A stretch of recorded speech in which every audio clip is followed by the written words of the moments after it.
you said African-American people or musicians are more visionary and like believe in the future, I think futuristic maybe, while white people kind of recycle old stuff over and over again. Well, I mean, I think one thing, that comes on the idea that, you know, African American music in particular has always been, going back to ragtime, you know, it's been very defined by invention, not just reinvention, but, you know, new music, blues, New Orleans jazz, and then the innovations of jazz as it got modern jazz, big band music, all up into what we call rhythm and blues now, rock and roll, soul music, on and on. We have this incredible tradition of being untraditional, of finding technologies, and, you know, be it back in the 1940s when they introduced the electric guitar and electric bass, particularly, people underestimated the electric bass was a huge transformative thing. It created rock and roll in a sense, and black musicians were the first to adopt it. All the way through the use of, you know, electric guitars and how Jimi Hendrix did what he did. Stevie Wonder and how he utilized, you know, computer technology and synthesizers, all the way up through sample. I mean, you can go on and on and on. 808 drum machine. So there's this remarkable tradition of being forward-thinking in music and finding new sounds, and not being afraid to push the envelope on what exists already. That's not to say that there's not white musicians who do that, but there is a strong tradition of what I call curatorial thinking, where you find an innovative black musical style which is created in any era, and then 10, 15 years later there's a whole group of younger white musicians who have adopted that as their style and work within these traditions that are already established by black musicians. Even now, something like funk music, which is kind of out of vogue in the black community. If you go to any clubs in America now, the bands that are playing funk music are primarily white. And the audience that's seeing the music at these clubs is primarily white. So that's another example of that. It's just an observation based on this history. And it's kind of frustrating in a sense, in some respects, for, I think, certain elders in the black community would like there to be a more embrace of tradition. And there is some of that, you know, there are jazz musicians and people who are part of that.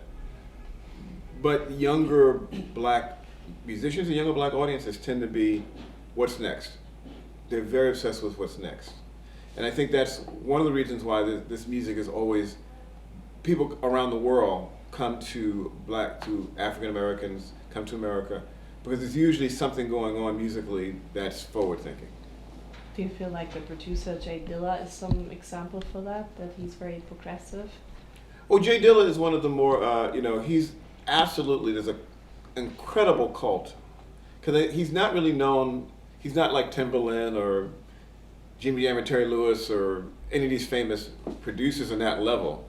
But within the world of hip hop, I don't think there's a more revered figure as a producer. And Dilla was a guy who heard differently. The way he put together his samples, the way he heard a record and I could slow this down, change this tempo. You know, he just heard soundscapes in his head that no one else could hear.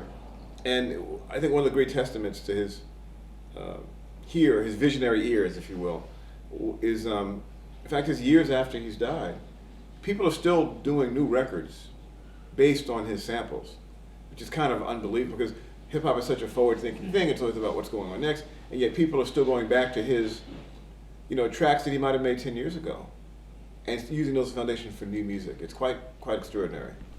How do you actually see the development of hip hop? Like a lot of people say in the 80s it was still political and socially conscious, and then it kind of became too commercial. How do you see the development of hip hop?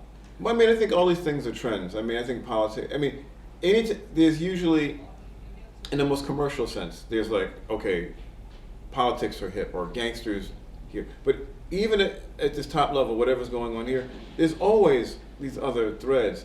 At the height of NWA and their gangster rap period, there was De La Soul and there was Tribe Called Quest. who are doing the native tongue thing. So I always think sometimes we overstate these trends that say, well, everyone's doing this because there's 3 people who are selling a lot of records who are doing it.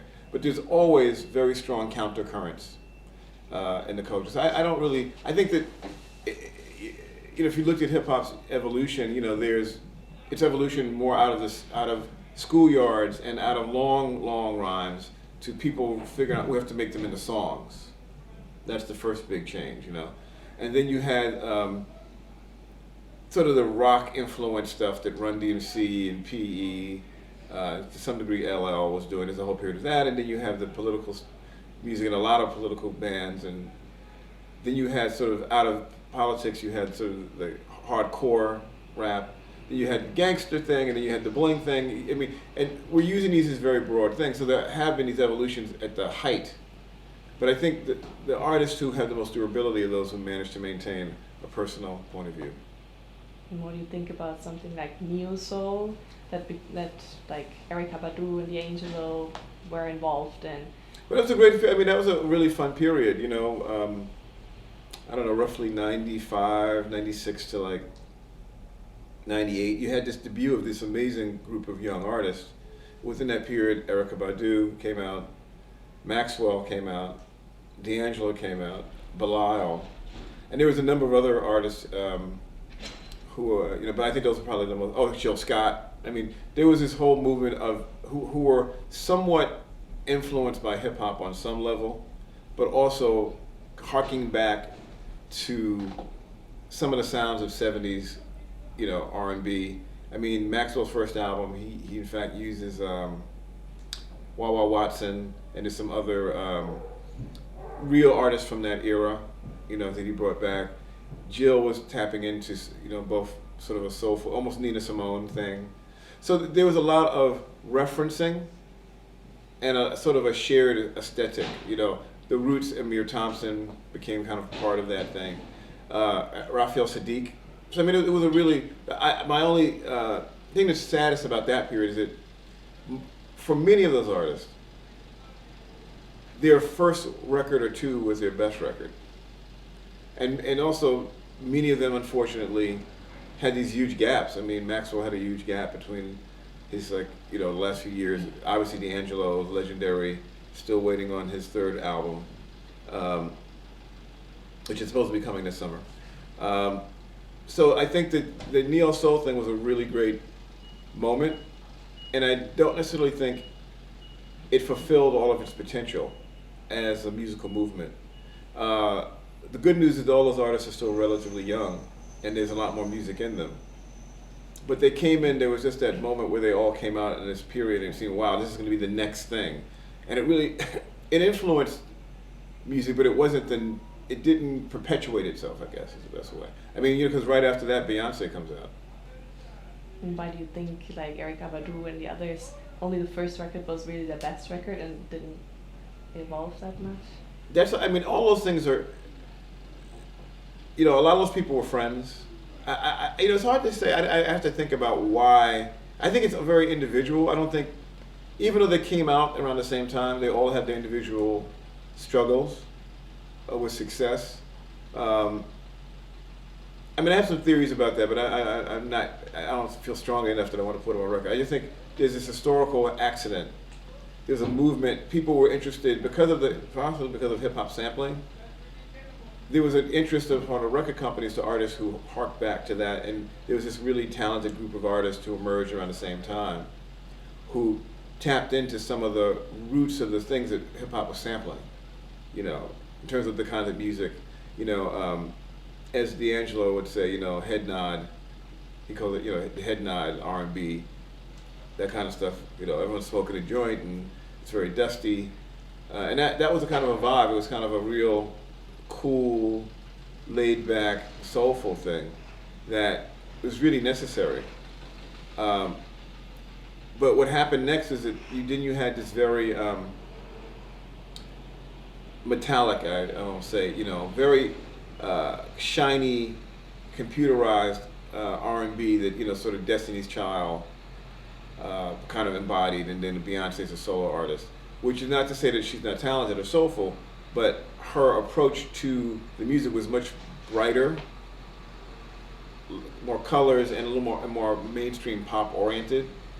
And I think it's interesting that that Wycliffe Jean, people forget he was actually very involved with Destiny's Child at the beginning, and giving them some credibility. And that was a kind of a mix-up of his sensibility of hip hop, Beyonce's voice, and also coming off the records he made with the Fugees, which were usually commercial, and also these amalgams of hip hop and R&B.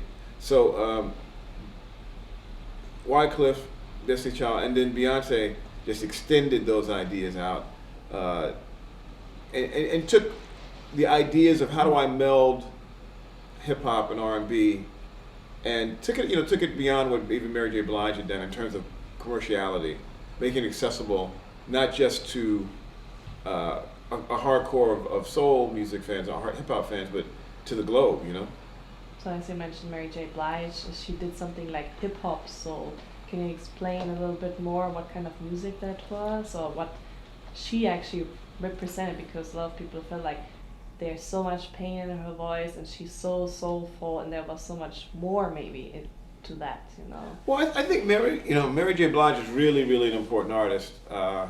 She was signed to Uptown Records, which was a hip hop label, which had Heavy D, and had a lot of success with a lot of artists.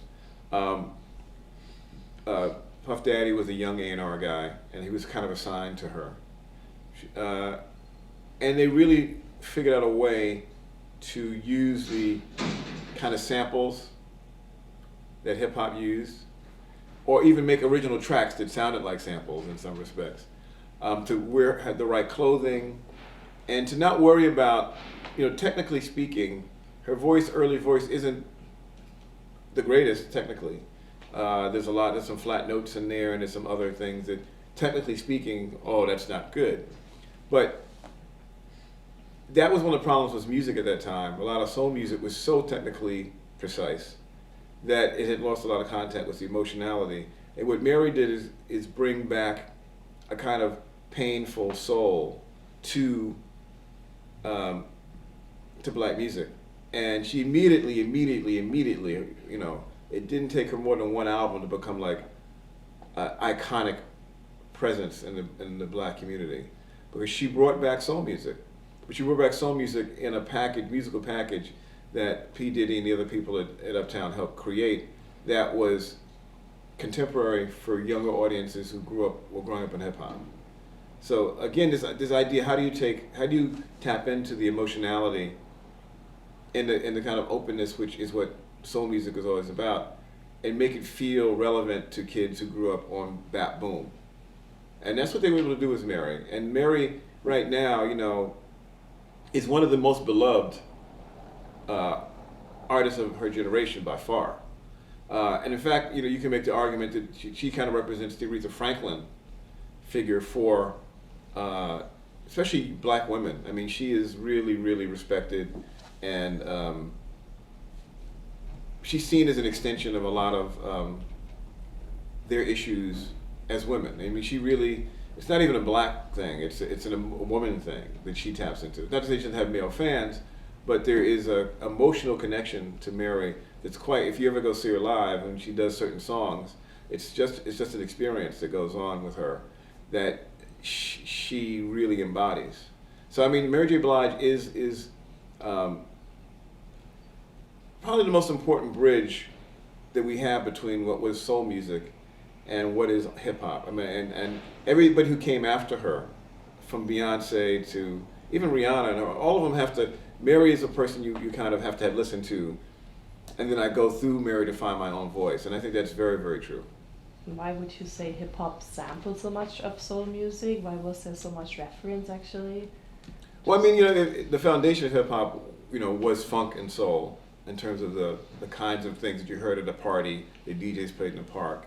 And then also there's an emotionality that the live sounds had. And what the technology allowed everyone to become a DJ in a sense. And that if you're a street DJ, you can play any record and create a kind of feeling, because the live sounds, especially of 60s and 70s R&B is really dynamic. There's something embedded in the DNA of that. So if you can find that and sample part of that DNA, loop it, add some other sounds on top of it, but in the DNA there's still this soulfulness. You can create amazing records, and that's what hip hop did.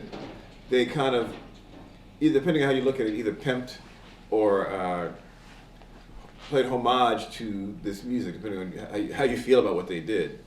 You know, someone like Kanye West, in his own way, found his own way to I mean, people forget that Kanye's kind of foundation as a producer was sampling classic soul records, and then, you know, changing the pitch on them and finding different ways to create new sounds out of them. But to take those classic records and make them something a Jay-Z could rhyme over, or whoever he was producing. So that soul foundation is still in the DNA of Black music.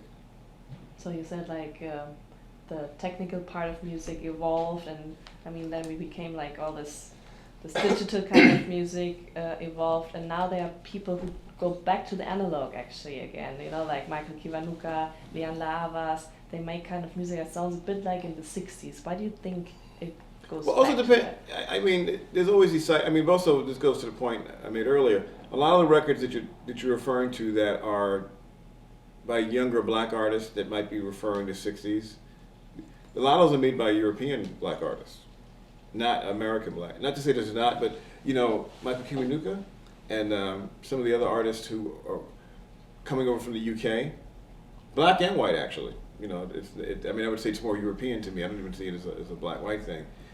That's more that curatorial thing in a sense. They are tapping into and consciously referencing the past to build a foundation in a way that sometimes to American audiences feels like they're redoing stuff that's already been done. Whereas a 25-year-old younger Black singer here in America is often challenged to be new and fresh. So someone like Miguel, who's a very talented, one of the more talented young, I think, soul singers of, you know, who's emerged in the last few years. He doesn't as consciously go back to the 60s and 70s sounds the way that someone from the UK, some of the younger Black and white artists in the UK I find do. He's much more concerned with how do I stay contemporary with what a young Black audience today considers soulful. I think that is the difference. That goes back to your original question about moving the culture forward. Now, I mean, sometimes maybe these things aren't moving the culture forward. Maybe they're just spinning their wheels. But the desire to be new or to be creating something new is really paramount. And it's what kind of defines the young Black artists, and that's their challenge. So is it like a pressure here to always evolve something new? Yes, absolutely. Absolutely. I mean, young Black folks are very big adapters. I mean, new technology, new clothing styles. I mean, even today, you look back, even just style-wise, you know, there is a lot of reference to 80s in style now.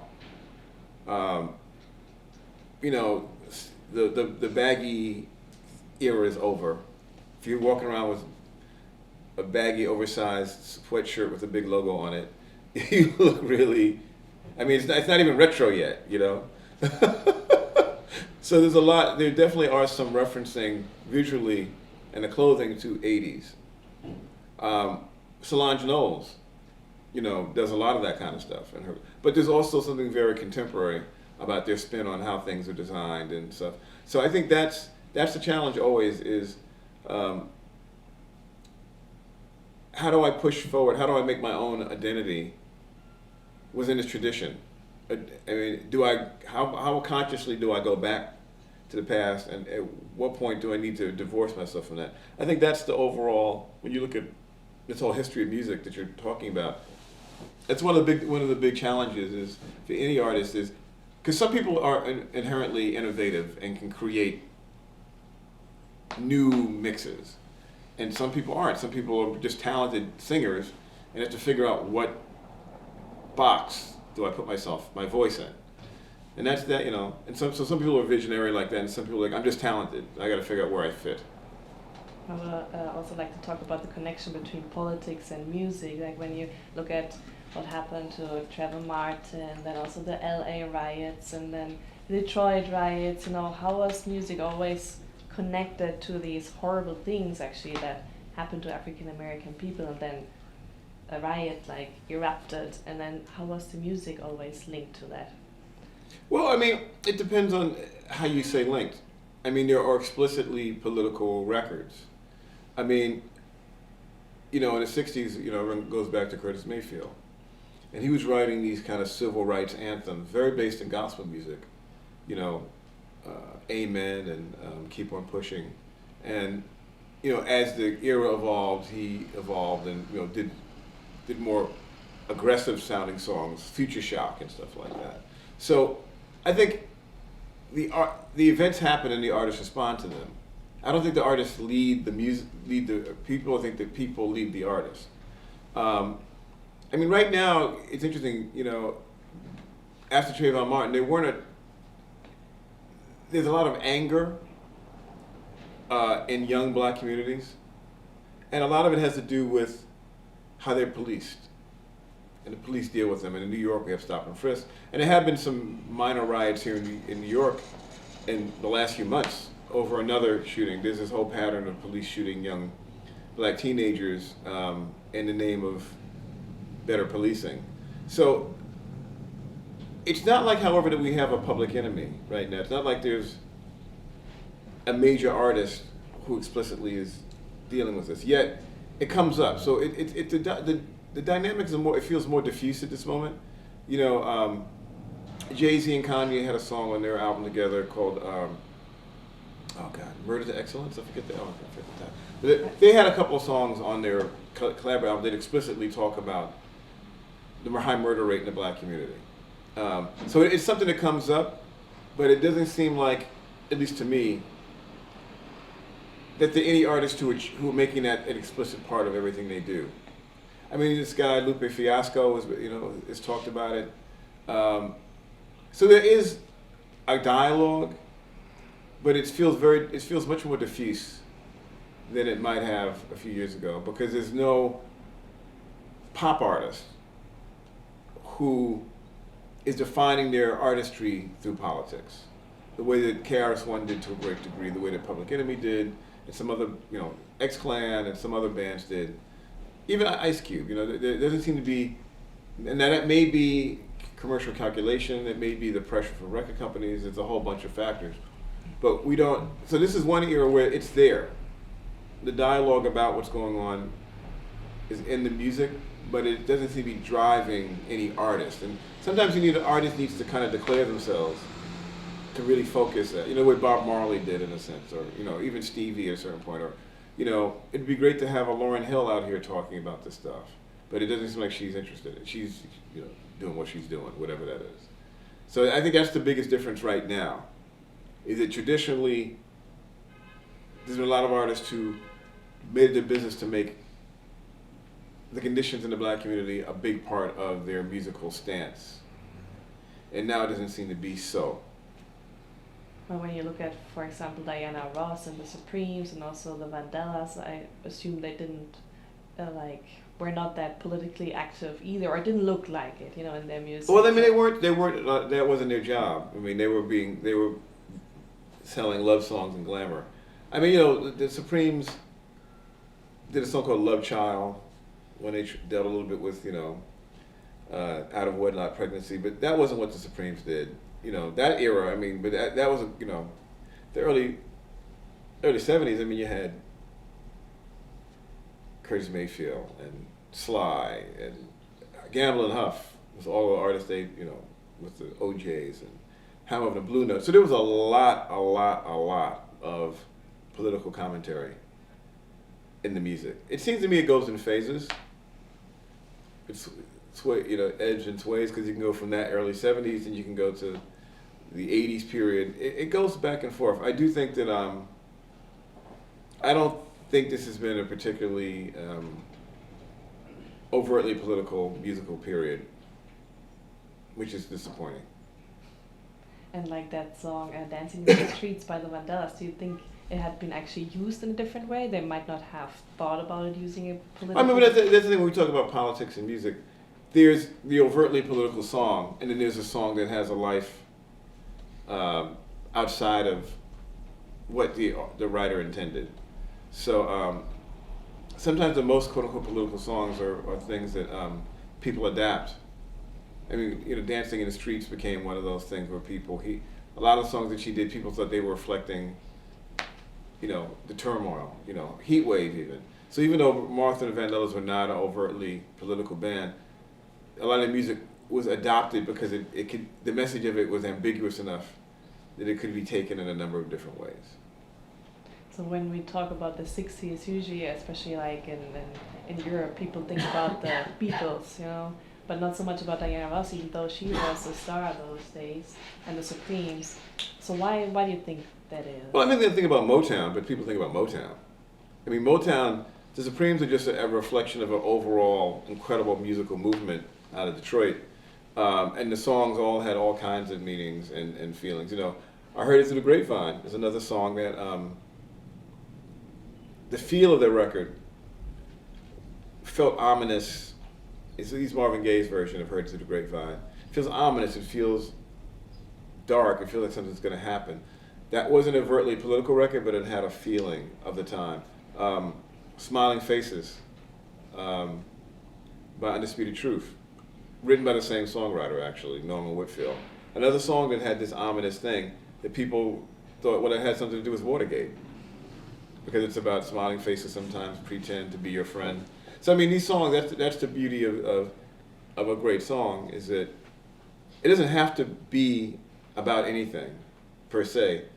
It's always about the audience, how we take it in and what we do with it. And I remember that song being on the radio during the Watergate era and thinking, oh, that's about Nixon. I'm sure the writers weren't thinking about Nixon, but it was the right time, the right place, and the song resonated that way. And why do you think like the Beatles always kind of overshadow that period? I mean, especially in Europe, we have that feeling that when people talk about the 60s, it's always the Beatles, and don't even think about that there was something totally different going on in the US, you know? Oh, I mean, but the Beatles, I mean, I got nothing bad to say about the Beatles, but I mean, my 60s is Motown and Stax and Sly, and along with the Stones and, Herman's Hermits.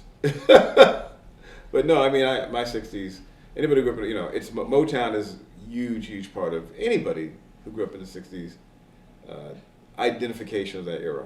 So I think the media is just turning a blind eye on that? Or? Well, I don't think in the States, I think maybe in Europe, in the States, everyone, I mean, Motown, they have a Motown play on Broadway right now. I mean, Motown is, one of the biggest movements in American music history, period. So I don't think anyone would go. No one in America could talk about the '60s and not mention Stevie Wonder, Marvin Gaye, Diana Ross, Four Tops, Temptations. It was just a medley, and those are the big artists, and all the little artists had hits. I mean, it was a massive movement. Were your parents actually involved in the civil rights movement? I mean, my mother was politicized by the movement. She wanted to become a teacher. She spent most of the '60s going to school because she felt like the teachers at the schools that my sister and I attended, the teachers weren't committed to helping black children. And so she became a teacher I had a bad teacher my first grade, and my mother was really upset with it because she had already prepared. I already knew how to read. I was already advanced, and she felt like this woman was not doing her job. And that began a process. So by the time I'm in the first grade, by the time I'm in the sixth grade at that same school, she's teaching there. And that was so. I mean, that's the kind of thing that people have. So being politicized wasn't necessarily being marching. It was, how can I improve myself to transform some institution that was not serving the needs of our community. So in that way, she was very much affected by the civil rights movement. And how do you think the whole movement changed when Martin Luther King died? Like, were there some hopes that were totally shattered, or what changed when you got assassinated? I mean, that year of '68, Robert Kennedy was killed during that period, and it was just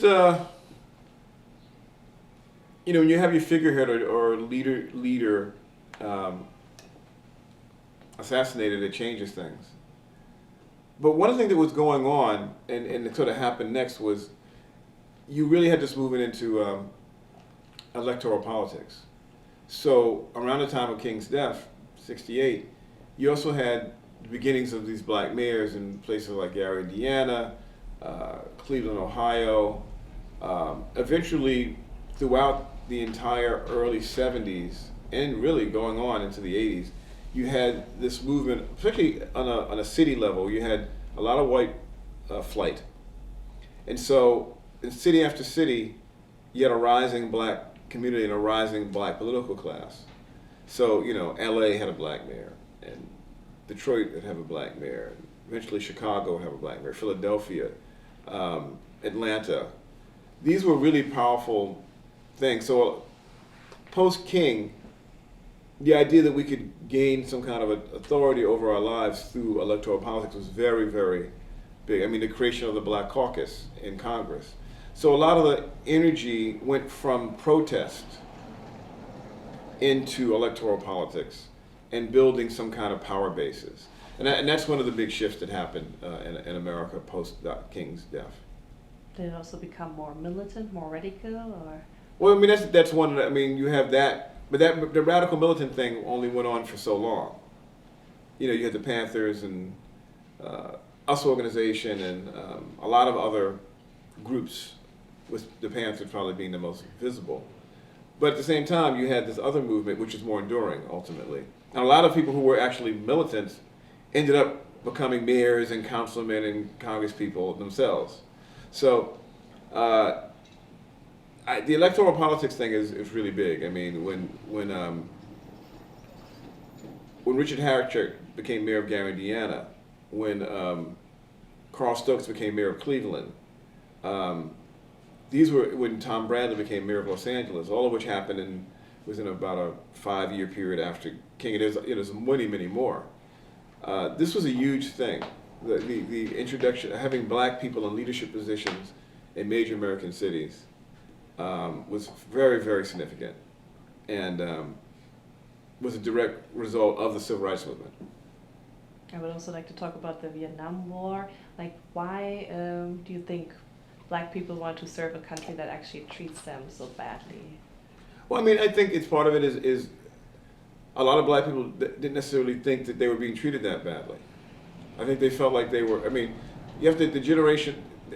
Their idea, you know, I'm really speaking for my father's generation, and who served in the Korean War, and my uncle did as well, and a lot of my cousins, and then Vietnam later. You know,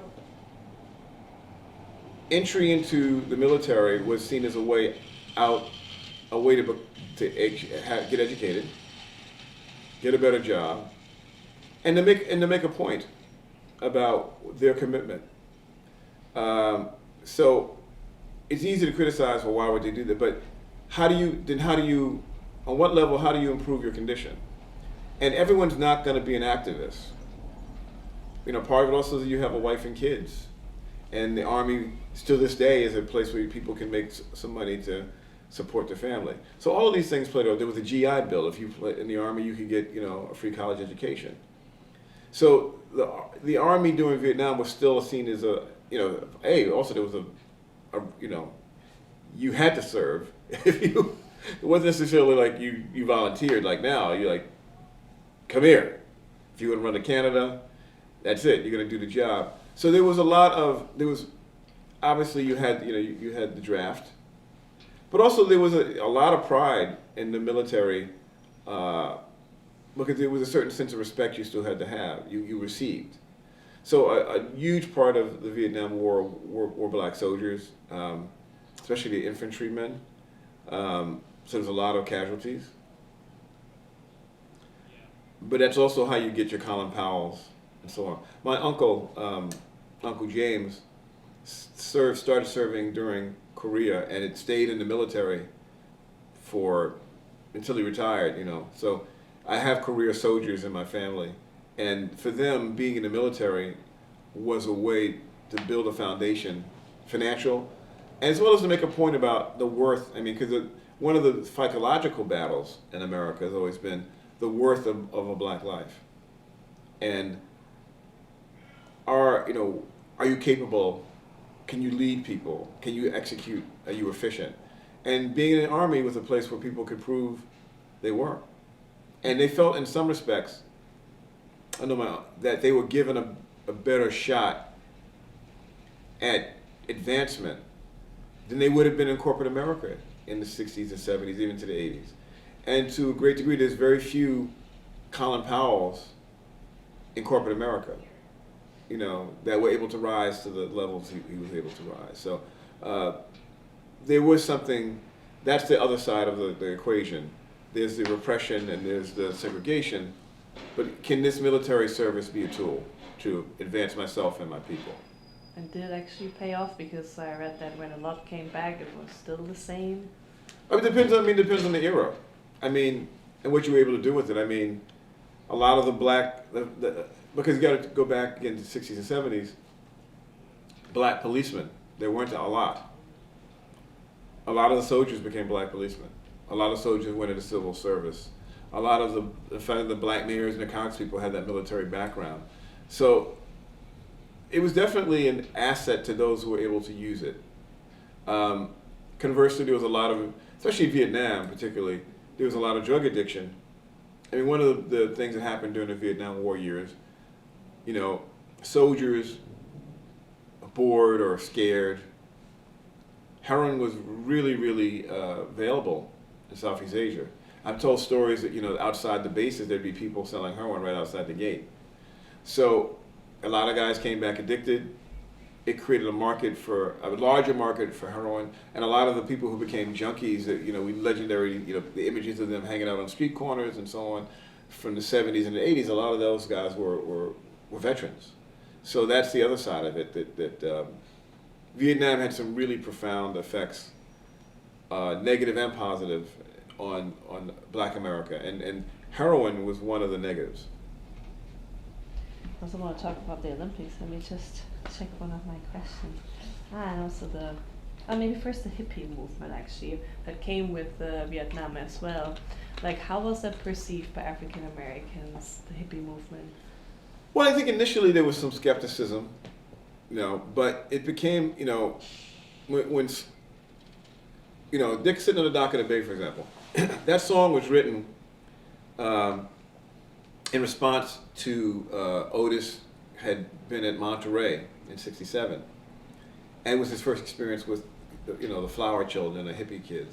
And Sitting on the Dock of the Bay was definitely a song that was written in response to his experience of that. So there was this kind of, okay, this is a new thing going on, what is this? But within a couple of years, led by Sly and the Family Stone, the hippie, if not the hippie attitude, but some of the hippie clothing and some of the peace and love ideas filtered into Black culture. Sly being a very, he's from the Bay Area. He put together an interracial band. He was able to do peace and love lyrics that weren't silly, and also had this kind of really, but still very funky musical bass. He really pulled off an amazing balancing act. And so Sly was such a profound figure. Style-wise, clothes change. The Temptations, if you look at Temptations in '67, they're still wearing suits. You look at Temptations '70, you see pictures of them with suede blazers and, bell bottoms. And so clothing-wise, some of the stuff that was associated with quote-unquote hippie culture, in a more stylized, flyer way, penetrated, Black pop music. If you look at the Jackson 5 in the 1970 and 71, when they're breaking out, the kind of clothes they're wearing are a more stylized, slicker version of hippie gear. So it went from, so in many ways, it infiltrated Black popular culture. Hendrix, but Hendrix was not embraced by the bosom of the mainstream Black community at that time, because it seemed too far out for a lot of Black people to embrace. But if he's an outlier here, he's that impact. I mean, someone like Marvin Gaye, I think what's going on is definitely influenced by the hippie movement. I mean, dealing with ecology is an idea for a song and it's thematically. So I mean, what's going on, for example, is a really good record that really represents how the ideas and ethos of the hippie movement were translated into Black popular music. Like you mentioned fashion, I find that quite interesting because I thought like a lot of Black people still wanted to button up and not like take their clothes off because there was still an establishment that had to be reached by them, you know? Yeah, well, that's I mean, but you can see the pictures. I mean, everyone. I mean, when people started wearing the afros, I mean, I can just remember when my mother, you know, we're wearing dashikis now. She made us dashikis, which was like, you know, because there was a sort of Afro. When the hippie thing hit the Black community, there was also an Afro-centric aspect. So dashikis became very fashionable, and medallions of, you know, kind of medallion type things, or different kinds of earrings, or dangling earrings, things that were considered or perceived to be, yes, European and more African-centered. So the hippie movement and the idea of the freedom refracted in the Black community. There were hippies, like a Hendrix thing, and there was also this kind of more, let's get the suits off, but let's not put on, excuse me, you know, let's get out of the suits, as the hippies said, but let's wear something that seems more Afrocentric to us, you know.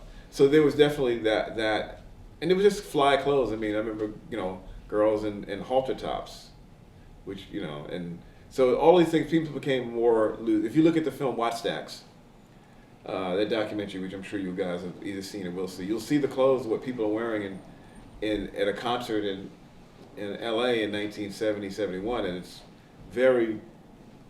some combination of hippie meets Afro fly. Like we have this theory that, I put it kind of boldly, like Black people were happy to put clothes on, while white were happy to take them off, you know, because it was vice versa all the time. Like white people wore these stiff clothes, while Black people just couldn't even afford to have like nice clothes. I think that's too simplistic. That's not really, I mean, that's way too simplistic. There's always Black people who dressed up, always, and always will be, and very, very, depending on whatever the height of the style of that era, that's always going on. Or is that maybe like you still want to reach a certain establishment, and only if you have gotten there, then you can break it and maybe tear your clothes off? No. In fact, people who made it, who never took it, people who made it in the system, they're not taking it, no. They're staying, they worked so hard to get there, they're not going to jeopardize that. I mean, but it's hard making these broad generalizations about anything, but I definitely, in terms of style, just like with music, Black people like to be on the cutting edge. There's a certain group of them. There's always going to be people who go to church every Sunday and they wear what church people wear. But there's always a cutting edge that then filters back down into the mainstream. And I would like to talk about like Tommy Smith and John Carlos, like the Olympic athletes. Like, what did you feel like when they were sent back home? Like, how did you see that when they? Well, I was only like 11 years old, so I just remember them. I just remember them standing on the podium with the fist in the air and being like, "Wow!" And that was a huge, because they were.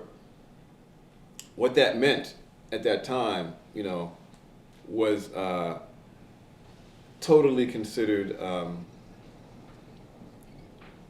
anathema to mainstream America. It represented a Black defiance, a Black intelligence, a Black political awareness that really scared the hell out of mainstream America, who only perceived it in the most negative terms. At the same time, it even frightened a lot of Black people, because they knew, not that they weren't proud of the fact that these guys had the guts to do this, but they knew that they were going to get a hell of a backlash against them by doing that. So it was a very, very bold and kind of unprecedented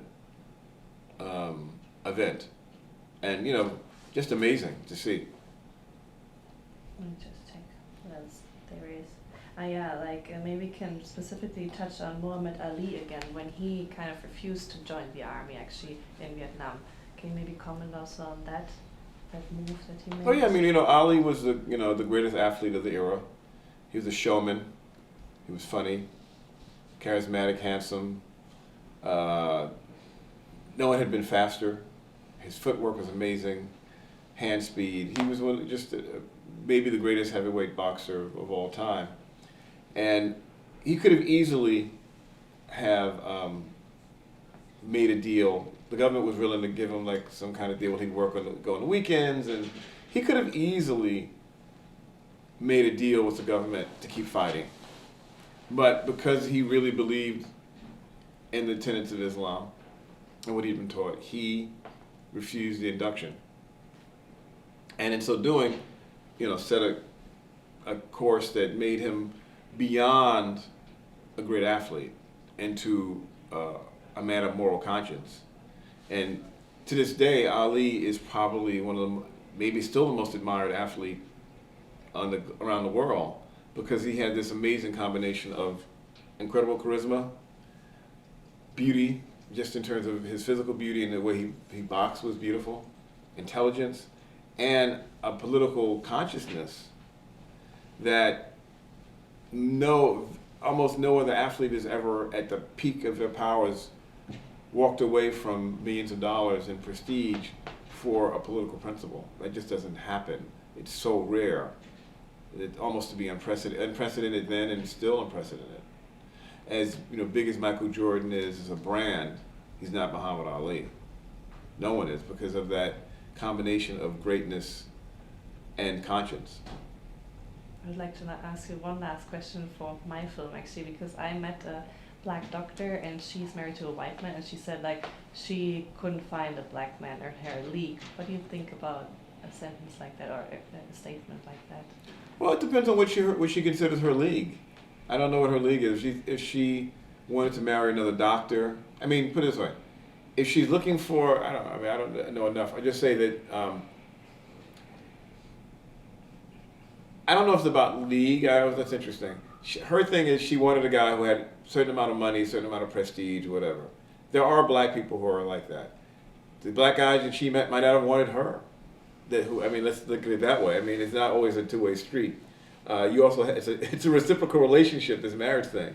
So all I can say is more power to her. If she found a mate that worked, I mean, I'm way past the whole you have to marry a black person. I think that almost discussion is almost kind of it's not irrelevant conversation, but it is increasingly silly, because at this point in the history of America, at least, it should be more about finding someone who's compatible with you. Everyone has preferences. It may be a black man or a black woman, or it may be someone short or tall. There's all these different things we want. And if she found a guy who fit her overall thing, and the color thing's a little paler than she would like, whatever. But I do think that at least for most of my friends, I mean, there's a certain kind of pressure, depending on your background, to marry a person of your race, to marry a black person. My mother would prefer me to marry a black woman than a white woman. She's expressed that. But I'm going to make the choice I have to make based on who I meet. I can't decide I'm not going to talk to this whole world, of people, because I can only marry someone who fits these specifications. And I think that that's one of the things that is changing a lot in America, and it's very, very recent. I think it's in the last really seriously 10 to 15 years that happened. That the barriers and the kind of social pressures, I mean, they're still there, but they're definitely weakened. So I don't know how old this woman is, but God bless her. But do you think, I now met a African-American man who's also very successful. He said even he had to struggle to get out of the street life and got sucked into. Right. So is it still life for African-American men is still very tough, and then also police like harasses them, and a lot of them get put into prison for no reason. I mean, well, I mean, there's a bunch of stuff. I mean, you're hitting a lot of stuff. I mean, the bottom line is, people see a black guy who works on Wall Street. He's got a suit on, he's got a nice job and a nice car and whatever. But that doesn't mean the rest of his family is not still struggling. So there's a lot of social pressure, a lot of financial pressure on him to support a lot of different people in the family who are trying to pull themselves out. And that's always an issue with that. So that's part of the struggle. There's also this weird thing that black people do where, like, just because you made it, there's a resentment that you've made it. People actually hold your success against you, which is silly, but that happens. And you're often having to prove your credibility. And then there's this idea that, so those two things really put a big burden. And then there's, the truth is, if you don't live in a working class black area, at least in my experience, you're less likely to be harassed by the police. It can happen, but it really happens. They really target younger black men who live in working class to poor neighborhoods or neighborhoods adjacent to them. And those are the kids who are targeted, or those are the young people who are targeted. And that's the weird thing, is that you can move out of some of those zones and live a relatively, I mean, you can still have stuff happen, but you're really, if you're living in Brownsville, where I'm from, or East New York, some of the neighborhoods I grew up in, now you're definitely a target in a way that you might not be walking through Soho. Because the police philosophy is just completely different, and they're thinking about other things. So to be a middle class or upper middle class black American male is to have a lot of issues foisted upon you that you may not, your white counterparts may not have. And it's this idea of what is your commitment to the black community. No one asks the white guy what his commitment to the white community is. He just spends his money and does what the hell he wants to do. If he wants to do a charity, he can do a charity. If he doesn't want to give a charity, he doesn't do a charity. If you're black and you're successful, people assume that you have to do something. And if you're not, then they question you. Those are it seems trivial, but these are the kind of social pressures that that a successful, quote unquote, successful black man has. And then there's, if you're a working class guy, aside from the obvious economic things of just supporting yourself and your family, there's all these other questions about policing, where you can go, the spaces where young black people move are often contested. I mean, there's this whole philosophy in a lot of the big cities now of gentrification. And there seems to be, whenever there's a neighborhood which is beginning to have new white, and not always white, but Asian, it could be, any new immigrant group that's coming in and buying a property, there seems to be responsibility. Young black men are potential hindrances to the economic development. Let's get them off the street, let's intimidate them, let's move them out of the way. And that is an issue that has not gone away, and in fact has intensified in the last few years. You said success is actually being held against a black man. Did this also happen to someone like Jay-Z, for example? How do you see him in that context?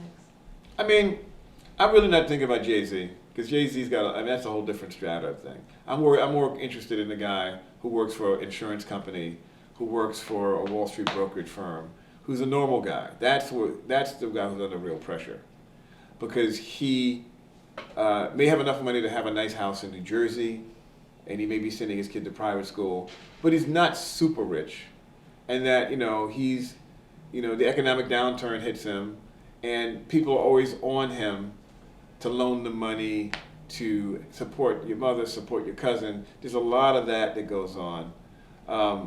Jay-Z has enough money to take care of all of that. This guy may not, and he's the one who's really under the pressure, social and economic, to be all things to all people, and it's very hard.